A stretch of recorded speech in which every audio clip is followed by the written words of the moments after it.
রহমতের নবী কয় আমার সব উম্মতের আমি জান্নাতে নেওয়ার পরে আমি হিসাব করে দেখবো আমার আরো কিছু উম্মত বাকি রইয়া গেছে। আমি নবী আবার জান্নাতের দরজা থেকে হাসরের ময়দানে যাব। নবী বলে উম্মত হাসরের ময়দানে যাওয়ার পরে আমি দেখবো আমার একদল উম্মত দাঁড়াইয়া রইছে। আমার ওই উম্মত গুলার চেহারাটার দিকে আমি তাকিয়া দেখবো। মা মারা যাওয়ার পর, বাবা মারা যাওয়ার পর একটা এতিম সন্তানরে দেখতে যেমন লাগে আমার ওই গুনাহগার উম্মতের দেখতে এমন লাগে। আরে নবী আমার উম্মতের দিওয়ানা তোমরা জানো না, নবী আমার উম্মতের দিওয়ানা বলেন নবী আমার গানা তোমরা জানো না, নবী আমার ওরে জাগার জন্য পাগল আমি, আরে তারে তোমরা আইনা দানা গো, আরে জাগার জন্য পাগল আমি, আরে তারে তোমরা আইনা দানা গো। সেই নবীজির এসকাতা দিওয়ানা তোমরা জানো না, নবী আমার উম্মতের দিওয়ানা বলেন নবী আমার উম্মতের দিওয়ানা তোমরা জানো না, নবী আমার।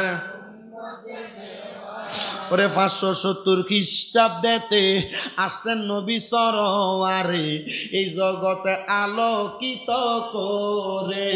আইরে ওই নবীজির প্রেমেতে দিওয়ানা তোমরা জানো না, নবী আমার এশকেরি দিওয়ানা বলেন নবী আমার ওয়ানা তোমরা জানো না, নবী আমার।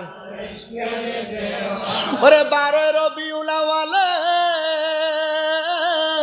আসলেন নবী সরোয়ারে, তাই তো গাইব কামলিওয়ালার শান, সুন্নি মুসলমান গাইব আমরা কামলিওয়ালার শান বলেন গাইব আমরা শান, সুন্নি মুসলমান গাইব আমরা। নূর নবীজির 3টি সূরত শোনো হে নবীজির উম্মত, প্রমাণ করে হাদিস আর কোরআন। ওরে এক যে শুরুতে হাকিকি, 2 নম্বরে মালায়েকি, 3 নম্বরে মানব রূপ ধারণ নবীর আসে গহনে গাইব আমরা কামলি শান বলেন গাইব আমরা কামলিওয়ালার শান, সুন্নি মুসলমান গাইব আমরা। নবী কই উম্মত রে হাসরের ময়দানে যে তাকিয়া দেখবো আমার এক জাতের উম্মত যাদের চেহারাটা এতিমের মতো দেখা যায়। আমি আমার উম্মতদের দিকে তাকায়া আল্লাহর ফেরেশতাদেরকে জিজ্ঞাসিত করব, রে ফেরেশতারা আমার উম্মত কেন এমন অবস্থায়? ফেরেশতারা বলবে ইয়া রাসূলুল্লাহ নবী গো আপনার উম্মতের আমলনামা ওজন করা হয়েছে, এই উম্মতের গুনাহ বেশি ছিল নেক আমল কম ছিল, এই জন্য এই উম্মত গুলাকে জাহান্নামে দেওয়ার জন্য দাঁড় করায় রাখছে। আমার নবী বলেন আল্লাহ আমার এই উম্মত গুলার আমলনামা আরেকবার ওজন করেন না। আল্লাহ তাআলা আমার নবীর কোনো কথাকে ফালাইয়া দেন না। আমার নবী কোনো কথা বললে আমার আল্লাহ ওই নবীর কথাটাকে গ্রহণ করে। ও বন্ধুরে কেমনে ওই নবীরে আমরার মতো সাধারণ মানুষ তারা বলে আমার বুঝে আসে না, যেই নবী কোনো দরখাস্ত করলে আল্লাহ দরখাস্ত ফিরিয়ে দেয় না। আল্লাহরে বলবে আল্লাহ আমার উম্মতের আমলনামারে আরেকবার ওজন করেন। আমার আল্লাহ আরেকবার হাসরের ময়দানে মিজান টানাইব। আপনার আমার নেক আমল এবং বদ আমল 2টা ফাল্লাই দেওয়া হবে। নেক আমল আর বদ আমল যখন 2টা ফাল্লাই দিব উম্মতে মুহাম্মদীদের নেক আমলের পাল্লাটা হালকা হয়ে উপরে থাকবে, বদ আমলের পাল্লাটা বাড়ি হইয়া নিচের দিকে থাকবে। ফেরেশতারা ডাক ডাক দিয়া কয়, আমরা দেখবো রে আমার দয়াল নবী রাহমাতুল লিল আলামিন নবীজি নেক আমলের পাল্লার মধ্যে নবীজির আস্তিনের ভিতর থেকে একটা সাদা রঙের কাগজের টুকরা ওই নেক আমলের পাল্লাই দিয়া দিব। ওই সময় থরথর কইরা নেক আমলের পাল্লাটা নিচের দিকে বাড়ি হইয়া নাইমা যাইব। নবী গো ওই নেক আমলের পাল্লাটার ভিতরে আপনি কি দিবেন, কি দিবেন? ওরে নেক আমলের পাল্লায় আমি নবীর একবার দুরূদ শরীফ লেখা থাকবে। ইয়া রাসূলুল্লাহ, একবার দুরূদ শরীফ লেখা থাকার কারণে যদি উম্মতে মুহাম্মদী নেক আমলের পাল্লাটা বাড়ি হইয়া যায়, তাইলে আপনি নবী বলেন উম্মতে মুহাম্মদী আমরা যারা সুন্নি আছি, আমরা তো আপনি নবীর উপর বেশি বেশি দুরূদ আদায় করি, আমরার অবস্থাটা কেমন হবে? আমার নবী কয়, আমি নবীর যেই উম্মত আমি নবীর প্রতি যত বেশি দুরূদ আদায় করবে রে, আমি নবী রাহমাতুল লিল আলামিন নবীজি ওই নবী ওই উম্মতটারে আমি নবীর তত কাছাকাছি রাইখা দিব। নবীজির বড় আছে, উনি বলেন আমি আমার দুনিয়ার সাংসারিক জীবনের টাকা পয়সা ধন দৌলত সব আমি আমার আল্লাহ নবীর পথে বিলীন করে দিছি, কিন্তু একদিন আমার কাছে খাওয়ার মতো কোনো পাত্র নাই, খাওয়ার মতো কোনো খাবার আমার কাছে নাই। এ বাবা, আমি জানতে চাই আমার নবীর দোহাই দিয়ে আল্লাহর কাছে খানা পিনা রিজিকের জন্য দোয়া করলে আমার আল্লাহ দোয়া কবুল করার ক্ষমতা পাওয়ার আছে না নাই? নবীর এই উম্মত উনি বলেন আমি আমার আল্লাহর কাছে দোয়া করতে লাগলাম, আল্লাহ আমার কোনো টাকা পয়সা ধন দৌলত নাই, আমার মনটা চায় আমার কোনো খাবারও তো আজকে 7 দিন পর্যন্ত কোনো খানা খাই না। এ বাবা, ওই আল্লাহর বান্দা আল্লাহর কাছে বারবার দোয়া করে, আল্লাহ আপনি আমার একটু খাবারের ব্যবস্থা করেন না। যখন কোনো খানা পায় না, উনি বলেন আল্লাহ তাআলার কাছে চাওয়া ছাড়া আমার কোনো উপায় নাই। বলেন আপনারা রিজিকের মালিক কে?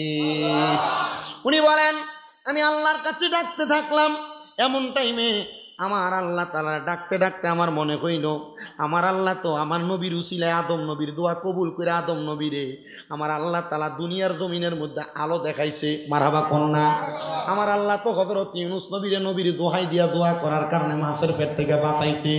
আমার আল্লাহ তাআলা তো এমন অনেক নবী রাসূলদেরকে আমার নবীর উসিলা দিয়া দোয়া করার কারণে উদ্ধার করছে।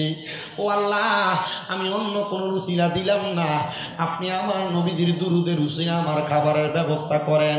এবার তিনি শুধু আমার নবীর উপর বেশি বেশি করে দুরূদ পড়তেছেন, ইয়া রাসূলুল্লাহ শুধু নাম শুনি কানে বলেন ইয়া রাসূলুল্লাহ শুধু ওরে নাম শুনিয়া হইলাম পাগল আমরা আসে কে বলেন নাম শুনিয়া হইলাম পাগল আমরা আসে কে ইয়া রাসূলুল্লাহ শুধু নাম।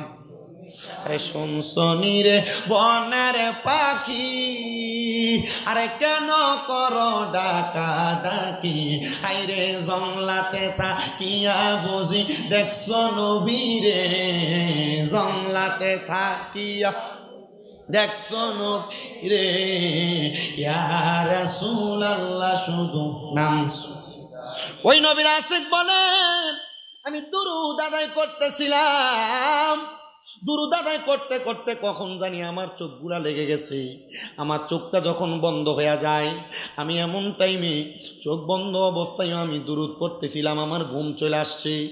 এমন টাইমে আমি ঘুমের ঘরে দেখলাম সাদা পোশাক পরা একজন ব্যক্তি আমার সামনে আগমন করলেন। আমি তাকায়া দেখলাম তিনি আমার সামনে। আমি জিজ্ঞাসা করলাম মানান্তা আপনি কে? তিনি কয় আনা হযরতে আলী। উনি বলেন আমার নাম হযরতে আলী ইবনে আবি তালিব। আমি দেখলাম ওনার পেছনে একজন ডাইনে একজন বামে একজন পেছনে আর একজন দেখা যায়। আমি বললাম তারা কারা গো? বলে তারা হলে আমার নবীর প্রখ্যাত 4 জন সাহাবা। বলে তারা কেন আমার ঘরে আসছে? বলে তুমি যে আমার নবীর উপর দুরূদ আদায় করতেছো, আমার নবী তোমার দেখার জন্য তোমার ঘরে চলে আসছে। জোরে কোন সুবহানাল্লাহ। এই ব্যক্তি বলেন আমি নবী নবী বলে দুরূদ পড়তেছিলাম, এমন টাইমে আমি দেখলাম আমার ঘরে সাদা রঙের পোশাক পরনেওয়ালা 5 জন ব্যক্তি হাজির হয়ে গেছে। আমি ওই 5 জন ব্যক্তিকে দেখা আমি বললাম, কে গো আপনি? বলে, আমি রাহমাতুল লিল আলামিন নবীজি। ইয়া রাসূলুল্লাহ, ইয়া হাবিবাল্লাহ, নবী গো, আপনি যে আমার সামনে গমন করলেন কারণটা কি? আমার নবী কোনো কারণ না বইলা নবীজির আস্তিন মুবারকের ভিতর থেকে একটা খেজুর বের কইরা নবীর ওই আশেকের মুখের মধ্যে দিয়া দিলেন। বলে, তুমি এই খেজুরটা আহার করো। তিনি বলেন, আমার তখন ঘুমটা ভেঙে গেছে। ঘুমটা ভাঙ্গার পরে আমি দেখলাম রে আমার সামনে কেউ নাই। আমি আবার আমার মুখের মধ্য থেকে খেজুরের দানাটা বের করলাম। উনি বলেন, স্বপ্নে দেই নবী আমারে খেজুর খাওয়াইছে। ওই নবীর খেজুরের দানাটা আমার মুখের মধ্যে, বিচিটা আমার মুখের মধ্যে। তার মানে রাহমাতুল লিল আলামিন নবী যদিও স্বপ্নের মধ্যে আগমন করে, নবীজির দেখাটা স্বপ্ন দেখা না রে। আমার নবীরে দেখার কারণে ওই ব্যক্তিটা আল্লাহ তাআলার জান্নাতের সুসংবাদও পাওয়া গেছে। কিন্তু একটা কথা এই হাদিসে মুবারাকা থেকে, এই ঘটনা থেকে আপনারা শিক্ষা নেন, অন্য কোনো কিছু না। নবী নবী কইয়া ডাকার কারণে ওই নবীর আশেকরে আমার নবী নিজে খেজুর খাওয়াইয়া দিছে। আমরা যদি নবী নবী কইয়া ডাকি গো, আমাদেরকে আমার আল্লাহ তাআলা খানা খাওয়াইব, আমার আল্লাহ অভাব দূর করব, বিপদ থেকে মুক্তি দান করব। নবীজি সাহাবী হযরত ওমর ইবনে খাত্তাব ডাক দিয়ে, ইয়া রাসূলুল্লাহ, তাহলে আল্লাহ তাআলার জান্নাতটা কেমন মনে আসেনি? কথাটা জানি না। আল্লাহ তাআলার জান্নাতটা কেমন আপনি বলেন না? ওই জান্নাত তো আমার দেখতে বড় মন চায়। আমার নবী ডাক দিয়ে কই, জান্নাত বড় সুন্দর। নবী গো, কেমন সুন্দর আপনি বলেন না? আমার নবী আল্লাহর কোরআন থেকে কয়, তাজরি মিন তাহতিহাল আনহার, এত সুন্দর জান্নাত, এই জান্নাতের নিচে দিয়ে তাহতিহাল আনহার, আমার আল্লাহ একটা নদী প্রবাহিত করে দিছে।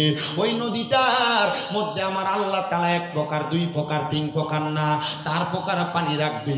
1 প্রকার পানির নাম হলো সারাবান তাহুরা, পবিত্র পানি। 1 প্রকার পানির নাম হলো ইন্না আতাইনাকাল কাউসার, কাউসারের পানি। 2 নাম্বার গেল, 3 নাম্বার পানির নাম হলো জান্নাতের লাবান, মানে দুধ। আর 4 নাম্বার পানি হলো জান্নাতের মধু।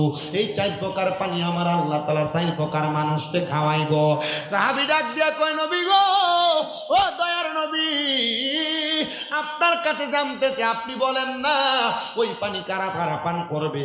বলে, রাদিয়াল্লাহু আনহুম ওয়া রাদু আন, যারা আমার আল্লাহরে খুশি করছে, আমার আল্লাহ যাদের প্রতি খুশি হয়ে গেছে, আমার আল্লাহ তাআলা তাদেরকে ওই জান্নাতের পানি পান করাইব। ও মায়ার নবী, তারা কারা? তাদের পরিচয় কি? কয়, যালিকা লিমান খাশিয়া রাব্বা, যারা আমার আল্লাহরে বেশি ভয় করছে, তারাই ওই জান্নাতের পানি পান করবে। তারা কারা? শুনছনি রে, কারা আল্লাহরে খুশি করছে আর কারা আল্লাহরে বেশি ভয় করছে? তারা আর কেউ না, কেউ না, যারা দুনিয়াতে আল্লাহর ইবাদত করছে, যারা দুনিয়াতে আল্লাহ তাআলার সাথে শিরিক করে নাই, যারা দুনিয়ার জমিনের ভিতরে তাদের আম্মা আব্বারে খুশি রাখছে, তারাই ওই আল্লাহ তাআলার সুন্দর জান্নাতে থাকবে। আল্লাহ তাআলার সুন্দর জান্নাতের ফল ভক্ষণ করবে। আল্লাহ তাআলার জান্নাতের ওই 3-4টা নদীর পানি ভক্ষণ করবে, পান করবে। ও নবী গো, আমরা তো দুনিয়াতে এমন অবাগা হয়ে গেছি, আমরা আল্লাহরে ভয় করি, 5 ওয়াক্ত নামাজ পড়ি, কিন্তু আমরা তো মা বাপরে ধমক দিয়া কথা কই। বিয়া করার পরে মা বাপরে ভুইলা যায়, সুন্দর বউ পাওয়ার পরে মা বাপরে জুদা কইরা দেই। এমন অনেক মানুষ আছে হবিগঞ্জ এলাকায় দেখবারে মা বাপরে খানা খাওয়ানি নিয়ে এলাকাতে দরবার হয়, ভাত খাওয়াইতে চায় না। এ হবিগঞ্জের যাত্রা বড় বাড়ির যুবক, এ মুরব্বী, এই এলাকার পোলাপান, তোমরা যারা তোমাদের মা বাপরে জুদা করে দিছ, তোমরা যারা তোমাদের মা বাপরে আলাদা করে দিছ, মা বাপরে বাদ দাও না, দাও তোমাদের পাও দিয়ে আমার সামনে দাও, আমি আমার জিব্বা দিয়া তোমার পাওটা পরিষ্কার কইরা দিমু। ওই মা বাপরে বাত না দিয়া শুধু স্বামীন রেখা না, হবিগঞ্জের বড় আলেম দিয়া ওয়াজ করাইলে কোনো লাভ হবে না। মা বাপরে কষ্ট দিয়া সারা বাংলাদেশের বড় আলেম দিয়া ওয়াজ করাইলেও কোনো লাভ হবে না। মা বাপরে কষ্ট দিলে কষ্ট পায় আল্লাহ, এই জন্য মা বাপরে কষ্ট দিও না। ও সন্তান, বহু আব্বারা ঘরের মধ্যে কান্দে, বহু মা ঘরের মধ্যে কান্দে, যে সন্তান তারার বাদ দেয় না, সন্তান লালন পালন করে না। এ সন্তান রে, আজকে যাত্রা বড় বাড়ির মাহফিল কবুল হবে কিনা আমি জানি না, তবে একটা গ্যারান্টি দেয়া যায়, আগামীকালকে যদি দেখো এলাকার কোনো মা বাপের মনে কষ্ট দেওয়ার পর কোনো সন্তান তার মা বাবার পায়ে ধরে মাপ চাইছে, ও সন্তান মা বাবার পায়ে ধরে মাপ চাইতে তোমার কষ্ট লাগে, কিন্তু না রে না, মা বাবার পায়ে ধরে শুধু মাপ চাওয়া না, মাঝে মাঝে যদি সুযোগ পাও গো মা বাবার পায়ের মধ্যে চুমা দিও, মা বাবার পায়ের মধ্যে চুমা দিও। আমি বক্তা হইছি কামেল দ্বিতীয় বর্ষে পুরা পরীক্ষা দিয়া দিব কয়দিন পরে, কিন্তু আমি আমার এলএম দিয়া বক্তা হই নাই, আমি আমার পড়ালেখার যোগ্যতা দিয়া বক্তা হই নাই। ও বাবা কেমনে হইছি জানো, আমি আমার মায়ের পায়ে বাবার পায়ে চুমা দেওয়ার কারণে, উস্তাদ মুরব্বীদের দোয়ার কারণে আমি বক্তা হইছি। বাবারে মা বাবার পায়ে দিলে শিরিক হবে না, মা বাবার পায়ে চুমা দিলে বেদাত হবে না, আম্মা আব্বার পায়ে চুমা দিলে আল্লাহর জান্নাতের চৌকাটে চুমা দেওয়া সওয়াব পাওয়া যাইবা। অনেকে চিন্তা করে হুজুর আমি দুই ঈদের সময় মা বাবার পায়ে ধরে সালামি তো করি না, আমি কেমনে গো মা বাবার পায়ে চুমা দিতাম। ও সন্তান মা বাবার পায়ে ধরতে শরম করো না, লজ্জা করো না, মা বাবার পায়ের কাছে যদি তুমি তোমার ছোট বানাইতে পারো আমার আল্লাহ তোমার জগতের কাছে বড় বানাই দিব। ও সন্তান এমন কোন সন্তান যদি থাকো মা বাবারে কষ্ট দিছ, মা বাপরে বাদ দিছ না, মা বাপরে জুদার আলাদা করে দিছ, ওয়াদা করো ওয়াদা করো এখান থেকে বাড়িতে যে মা বাবার পায়ে ধরে ধরে মাপ চাইবা। যদি মাপ না চাইতে পারো তোমার মতো শ্রোতার আমার দরকার নাই। মা বাপ যদি মাপ না করে আল্লাহ মাপ করবে না, নবীও মাপ করবে না। সন্তান রে ওয়াদা করো এখান থেকে যাওয়ার পরে মা বাবার পাগুলার মধ্যে ধরবা, ধরে বলবা মা জীবনে বড় অন্যায় করছে আপনারা বাদ দেই নাই, আব্বা আপনারা ধমক দিছে, ও আম্মা আব্বা আপনারা বুড়া বুড়ি কইয়া ডাক দিছে, আল্লাহর হস্তে আমি সন্তানরে মাফ করে দেন।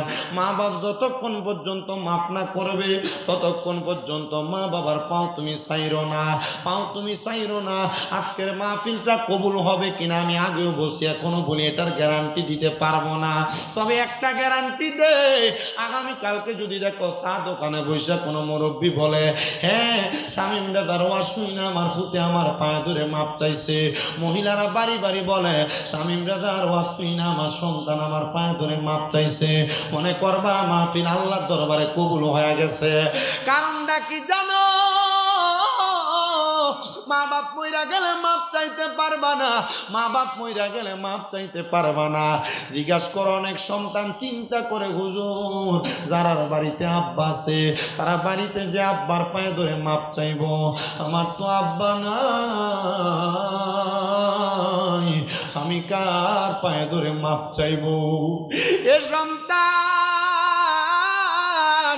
আব্বা বুঝি কবরে, আজকে ওয়াজ চলতেছে এলাকায়, বাবার বয়সী কত মুরব্বীরা তোমার সামনে দিয়ে হাঁটতেছে, কিন্তু তোমার আব্বাটা আজ দুনিয়াতে নাই, আব্বা কবরে। আগে এলাকার মধ্যে কোনো রাও করতে গেলে ঝগড়া করতে গেলে আব্বা ধমক দিয়া বাড়িতে লইয়া যাইতো, এখন আব্বা নাই, কেউ একবার ধমকও দিয়া নিয়া যায় না। ও বাবা গো কেমনে গো কবরে দেয়া শুয়া রইছ, তাকে দেখো না তোমার পাগল ফুতাই যাত্রা বড় বাড়ির মাহফিলে বইসা তোমার লাগা কান্দে। ঈদের দিনে আব্বা যার নতুন কোনো জামা কাপড় পরছে না, আব্বা সন্তানটারে নতুন জামা কাপড় কিনা পরাইছে, কিন্তু সন্তান এখন তোমার আব্বা কবরে, তুমি ঈদের দিনে আব্বার একটা নতুন পাঞ্জাবি কিনা পরাইতে পারো না, কেমনে পরাইবা? আব্বা তো কবরের বাসিন্দা হইয়া গেছে। আব্বা কবরে কেমন আছে জানো না, আব্বা বিদেশ থাকলে ইমু কলে হোয়াটসঅ্যাপে ভিডিও কলে কথা বলতা, এমন দেশে আব্বারে শোয়া দিয়ে আইস, ওই আব্বার সঙ্গে তো একটু কথাও বলা যায় না, বাবা কবরে। কোনোদিন আব্বাটারে কইসুনি আব্বা তোমারে বড় ভালোবাসি, কোনোদিন আব্বাটারে কইসুনি আব্বা তোমারে বড় মোহাব্বত করি, ডরে দিয়ে আব্বার সামনে যাও না, আব্বার সঙ্গে কোনো কথা বলো না। ভালোবাসি তোমায় বাবা, বুকটা যে যায় ছিঁড়ে, তোমার কথা হৃদয় মাঝে পড়ছে বারে বারে। বাবা গো ও বাবা, বাবা গো ও বাবা, বাবা তুমি কেমন আছো ছোট্ট মাটির ঘরে, তোমার কথা হৃদয় মাঝে পড়ছে বারে বারে। বাবা গো ও বাবা, বাবা গো বাবা। কোনো কথা নাই, একবারে নীরব। আমি জানি রে এই যাত্রা বড় বাড়ির বহু পুরা বান্তারার মারে হারাইয়া আজকের মাহফিলে বইছ, যে মা নিজে না খাইয়া তোমারে খাওয়াইছে, সকালবেলা পান্তা ভাত গুলা মা রাইখা দিছে। আমার ফুতের রৌদ্র থেকে আইলে আমার ফুতের কলিজা ঠান্ডা হইব। এখন তোর মা কবরে, আগে একবেলা ভাত না খাইলে মা বারবার কইতো কি তারে ভাত দি খাস না, পেটটা দি পিঠের লগে লাইগা রইছি। এখন মা কবরে চলে গেছে, 2-3 বেলা খানা না খাইলে কেউ জিগায় না ভাত দি খাও না। আরে এমন মাজার খবর দেশে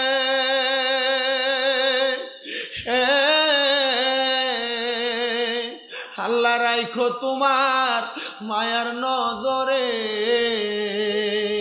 সেই মায়ের কবরেতে আযাব তুমি দিও না। দুঃখের দরদি আমার জনম দুঃখী মা, আরে কত না মারাত পোহালো বিজলো গুয়ে মুতে, আমরা রে শুকনাই রাখিয়া মা ঘুমাই বিজাতে। অসুখ হইলে দেখি যাইয়া আমার মায়ের দেবী সানাই বইয়া রে। জানেননি রে হবিগঞ্জের মানুষ, আজ 6 মাস আমার মা অসুস্থ অবস্থায় বিছানাতে পড়া রইছে। আমি মাহফিল থেকে গেলে আমার মা আমার গাড়ির আওয়াজ শুনলে আইসা আমার দরজা খুলে দিত। এখন আমার মা দরজা খুলে দিতে পারে না, আমার মা ঘরে শুইয়া থাকে। অপারেশনের পর থেকে আমার মা আমার সামনে ল্যাংড়া লুলে লুলে হাঁটে।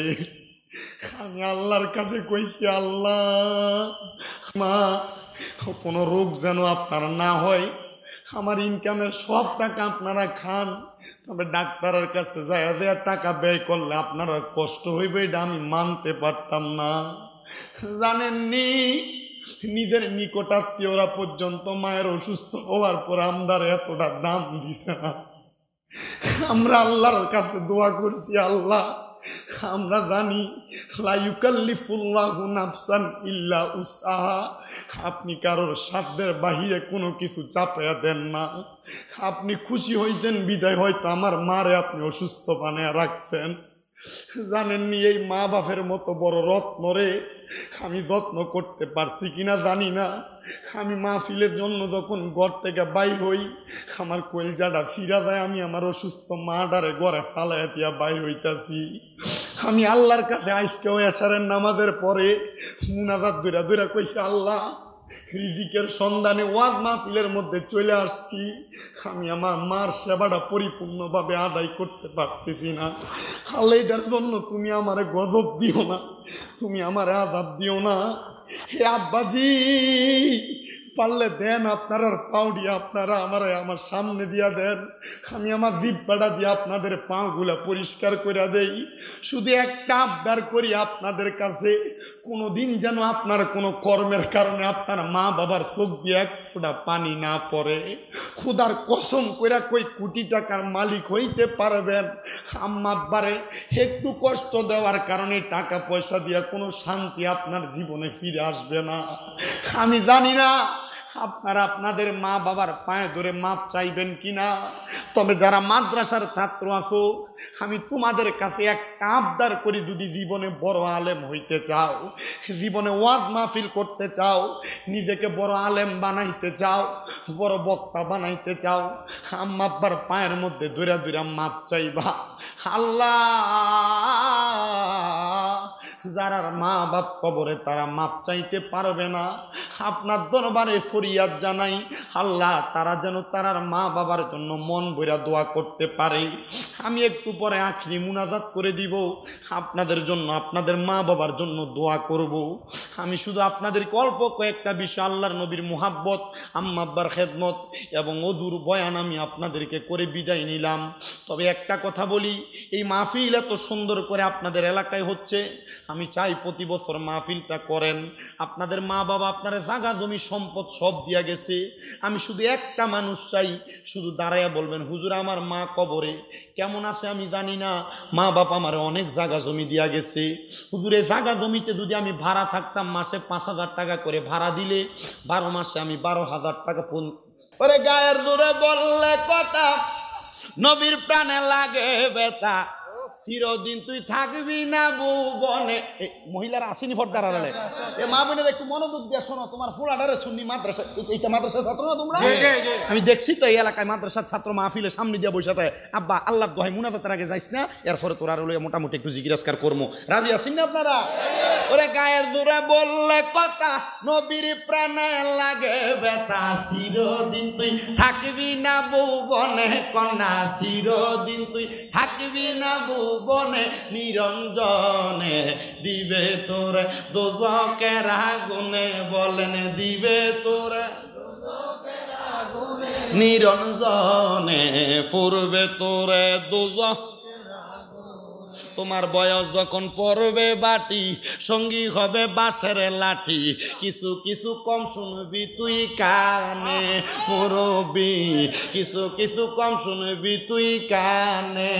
ওরে বল কমিবে হাতে পায়, পেশারে মাথা ঘুরায়, বল কমিবে হাতে পেশারে মাথা ঘুরায়, ছোট অক্ষর দেখিবি না নয়নে কন্যা, ছোট অক্ষর দেখিবি না নয়নে, নিরঞ্জনে দিবে তোরে দোজকের আগুনে, বলেন ফুরবে তোরে দোজকের আগুনে, নিরঞ্জনে দিবে তোরে।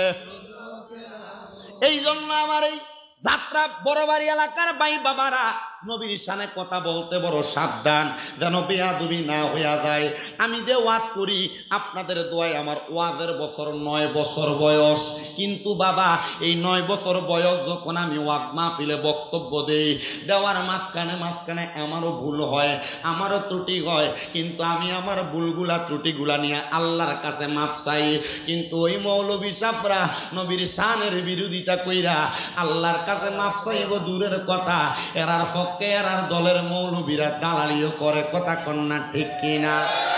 এই জন্য আমার আল্লাহ তাআলা কোরআনে কইয়া আইয়ুহাল্লাযীনা আমানু, আল্লাহ তাআলা কোনো মসজিদের ইমামরে ডাক দেয় না, কারণ আমার আল্লাহ জানে বহু ইমাম সাহেবরা মিম্বরে বইয়া বইয়া আল্লাহর নবীর দুরুদের, আল্লাহর নবীর কিয়ামের, আল্লাহর নবীর নূরের, আল্লাহর নবীর হাজের নাজের, আল্লাহর নবীর গায়েবের বিরোধিতা করে। এই জন্য আমার আল্লাহ কইয়া আইয়ুহাল্লাযীনা আমানু সল্লু, তোমরা ওই নবীর উপর সল্লু আলাইহি, ওই নবীর উপর দুরুদ আদায় করো, ওয়াসাল্লিমু তাসলিমা, এবং সালাম দাও আদবের সাথে। আল্লাহ আপনি কি নামাজ পড়েননি? আমরা তো নামাজ নামাজ পড়ি। আল্লাহ কই নামাজ হইল আবেদ যারা বান্দা তারার ইবাদত, আমি আল্লাহর না। কারণ আমি আল্লাহ খালেক, খালেক কার ইবাদত করবে? বান্দা মাখলুকে না খালেকের ইবাদত করবে। ও আল্লাহ, আপনি তো আমাদেরকে রোজার কথা বললেন, আপনি রাখেননি। আল্লাহ কয় মাখলুকের জন্য রোজা ফরজ, খালেকের জন্য না। আল্লাহ তাহলে আপনি কি করেন? আমার আল্লাহ কয় আমার অসংখ্য ফেরেশতাদেরকে নিয়া আমার মদিনার কামলিওয়ালা দয়াল নবীর উপরে দুরূদ আদায় করি। তাহলে আসেন যেই আল্লাহ ওই নবীর উপরে দুরূদ আদায় করে, আমরা মুহাব্বতে একটু দুরূদ আদায় করি। আল্লাহুম্মা সাল্লি, জোরে এন্দা ফরে না, জোরে ফর মাও। কত সুন্দর বাগান, মারহাবা। ওয়ালা আলি সাইয়্যিদিনা শিখাইয়া প্রেম খেলা কইলু কাইলা কামলিওয়ালা, একবার দেখা দিয়া মিঠাও জালা মোহাম্মদিয়া রাসূলুল্লাহ। আল্লাহুম্মা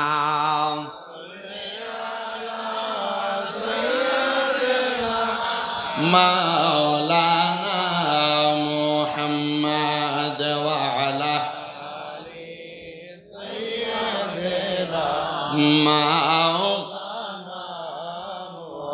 লা ইলাহা লা যিকর লা ইলাহা হাসবি রব্বি জাল্লাল্লাহ। বলেন মাফি নূর মুহাম্মদ, পরেন নূর লা ইলাহা ইল্লাল্লাহ। অনেক দূরে মদিনা আমরা কেমনে দয়াল আল্লাহ দয়া করেন, দয়া করেন নসিব করেন মদিনা।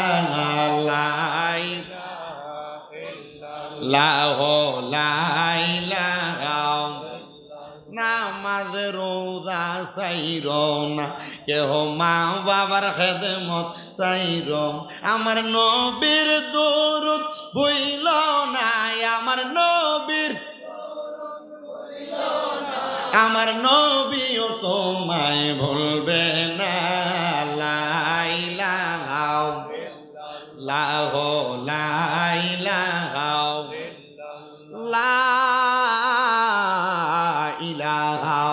ইল্লাল্লাহু মুহাম্মাদুর রাসূলুল্লাহ। বাবা গুনাহ আছে কার কার একটু মুহাব্বতে আল্লাহরে ডাক দিয়া কোন আল্লাহ। যারার গুনাহ আছে তারার কাছে আমার দাবি আছে, যারার গুনাহ নাই তারার কাছে আমার কোনো দাবি নাই। পর্দার অন্তরালের আমার মা, যদি জীবনে গুনাহ থাকে গো, আমার বাংলাদেশ সহ সমস্ত বহির বিশ্বে হয়তো বা অনেক বক্তবিন্দুরা দেশ বিদেশ থেকে আমার বয়ানগুলা শ্রবণ করে। মাঝে মাঝে আমার অনেক ভক্তরা কল দেয়, হুজুর জীবনে অনেক অন্যায় কইরা ফালাইছি, জীবনে অনেক পাপ কইরা ফালাইছি, আল্লাহর দরবারে কি আমরার গুনাহর লেগা মাফ চাইলে আল্লাহ মাফ করবনি? আমি বলছি মা, আমার আল্লাহ তো রহমান, আমার আল্লাহ তো রহিম, আল্লাহর দরবারে ক্ষমা ছাড়া আর কিছু নাই রে। আমার আল্লাহ চাইলে ক্ষমা করে, ক্ষমা পাওয়ার পরে আমার আল্লাহর কাছে যা চাইবা আল্লাহ সব দিব। বলে কেন গো? কারণ আমার আল্লাহ যেহেতু রহমান, আমার আল্লাহ যেহেতু রহিম। বলেন আমার আল্লাহ দিতে পারে কি পারে না? ভাই ওই আমার সমস্ত দেশের আমার ভক্তদেরকে আমি বলছি, যখনই তোমরা দুনিয়াতে চলাফেরা করবা সবসময় অজু অবস্থায় থাকবা। এ বাবা, আমি যদি আমার ভক্তরারে তালিমটা দিয়া অজু অবস্থায় রাখাইতে পারি, এই হবিগঞ্জের যাত্রা বড় বাড়ির মাহফিলের মধ্যে বইসা আমি যদি আপনারারে বলি, ও যাত্রা বড় বাড়ির মানুষ, যখন যেই অবস্থায় থাকবা অজু কইরা থাকবা, আমলটা করার দরকার। আমার এক ভক্ত প্রশ্ন করে, হুজুর আমার মনে প্রশ্ন, অজু অবস্থায় থাকলে কি লাভ হইব? আমি বললাম ওযু অবস্থায় আল্লাহ না করুক তুমি যদি মইরা যাও, আল্লাহর নবী কয় ওই মরণটা শহীদের মরণ। সুবহান। আমি জানতে চাই বাবা, শহীদরা কি জান্নাতি না জাহান্নামী? জান্নাতি। খেতে রোয়া লাগাও, অটো চালাও, দোকানদারি করো, বাড়ির কর্মকাণ্ড করো, ওযু অবস্থায় থাকবা। আল্লাহর কসম মুরব্বী বাবা, কোন দিন জানি মইরা যাও এটার গ্যারান্টি কেউ দিতে পারবে না। এই জন্য আমি সবার কাছে বলি রে বাবা, বিশেষ করে আপনারা যারা মাদ্রাসার স্টুডেন্ট আছেন, ছাত্র আছেন, তলেবুল ইলম আছেন, আপনারা ওযু অবস্থায় থাকবেন।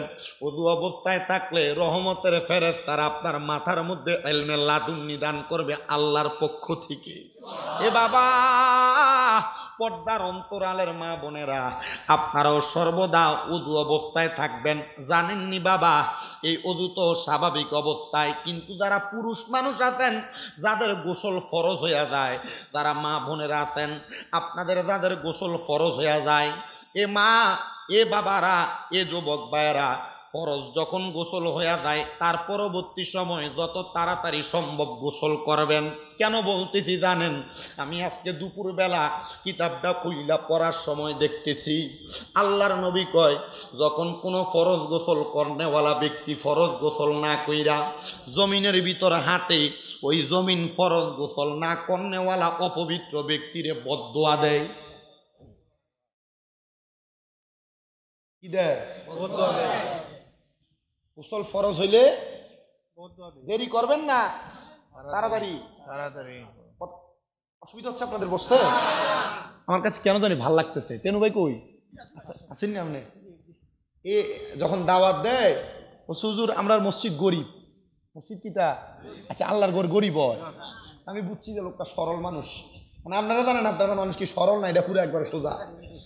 আমি বুঝছি যে মসজিদ যেহেতু গরিব কইলেছে, আমি কইলাম যে তো মসজিদ গরিব হইলে ইয়া দান সৎকা কোনটা? তো এরপরে তো কইছেন আপনি না ইতা মাতা। আমার কত হইলো মসজিদ গরিব না, আসলে তার সরলতায় সে বলছে মসজিদ গরিব। আরে বাবা, এই মসজিদের হেফাজতকারী যে আল্লাহ, ওই আল্লাহ তো গরিব না। কথা কই না কি? আল্লাহ কি গরিব? আল্লাহ ধনী। আল্লাহ কোন না? আল্লাহ কি? আল্লাহর কাছে সব আছে। আমি যেই ওয়াজ করতেছি, যুবক ভাই, মুরব্বী বাবা, পর্দার আলের মা বোনেরা, সব অবস্থায় কেমনে থাকবেন? মাথে না বেটা। আর তুমি রাস্তার পাশে কুত্তা তেমনি খারিয়া খারিয়া মতে, আর তুমি এমনি খারিয়া খারিয়া প্রস্তাব করে দাও। কথা কয় না? কুত্তার মাঝে তোর মাঝে কোনো পার্থক্য আছে বেটা? কুত্তা ফসরাপ করতেও দেখবেন একটা বালা জায়গা দেহে, বালা একটা দেয়াল দেয়, এরপরে ডান হাতটা ডান হাওড়া তুলে দিয়ে এরপরে আরে আরে ভালো ওয়ালও দেখে না। এ রাস্তাঘাটে ফল ফলাদির গাছের নিচে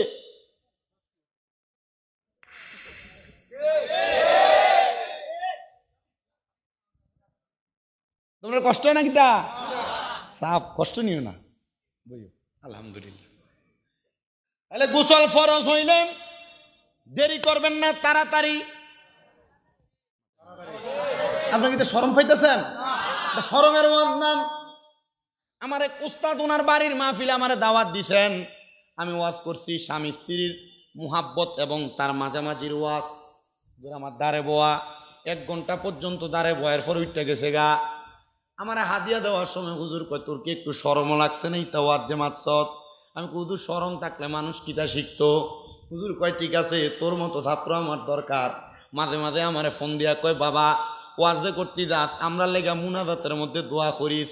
আমি কইলাম, হুজুর আপনারা যতদিন বাইসা আছেন আপনাদের জন্য আমরা দোয়া করতে পারবো না। আপনাদের নুরানি দোয়া, নুরানি ফয়েজ বরকত দিয়ে আমরা মুদ্দা কলব জিন্দা হইব।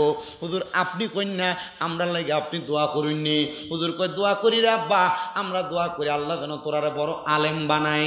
আমি কই, হুজুর আলেম হওয়ার এলেম দা আমার সিনাতে নাই, এলেমে নাই, দেমাগে নাই, তবে মাদ্রাসাগুলা বানায় বানায় আমি এলেমের মার্কাজ বানাইছি। জানেননি আপনারা আমার মাদ্রাসা কয়টা?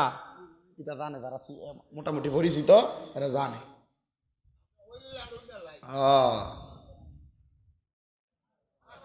আরে মা, এটা ব্যবসা না বেটা। ওয়াজ মাহফিল করে বড় বাড়ি বানাই বালা, দামি গাড়ি কিনি বালা, কিন্তু সুন্নিয়তের খেদমত করবার লাগে মাদ্রাসা তো বানাই না। এই যে সুন্নিয়ত গুলা মাদার বাংলো কই, আপনাদের ভিতরে তো এটার ব্যাপারে কোনো মন্তব্য নাই। আমি কইছি রে মাজার ভাঙতেছে, যে ফকিন্নির ফোলারা মাছ গালাগালি নাকি তা আপনি দেখেন যে ফকিন্নির ফোলারা মাজার ভাঙছে, মাজারের যে উফুট দিয়া ডালাই দিয়া ইট দিয়া টাইলস দিয়া মাজার সাজাইছে, এ মাজারটার বানানোর মতো টেকার মালিক না, কিন্তু মাজারের ইটটা ঠিক হয়ে ভাঙছে। আমি কইছি রে মাজার ভাঙুইনারা, তোরা যারা মাজার ভাঙতেছ, তোরার যদি সাহস থাকে মাজারের নিচ পর্যন্ত আল্লাহর অলিরে যে জায়গায় শোয়াইছে সে পর্যন্ত যাইয়া দেখ। কারণ আমরা জানি আল্লাহর অলিরা মরে না, মরে না। আল্লাহর অলিরা তাদের মাজারে জিন্দায় অবস্থায় আছে।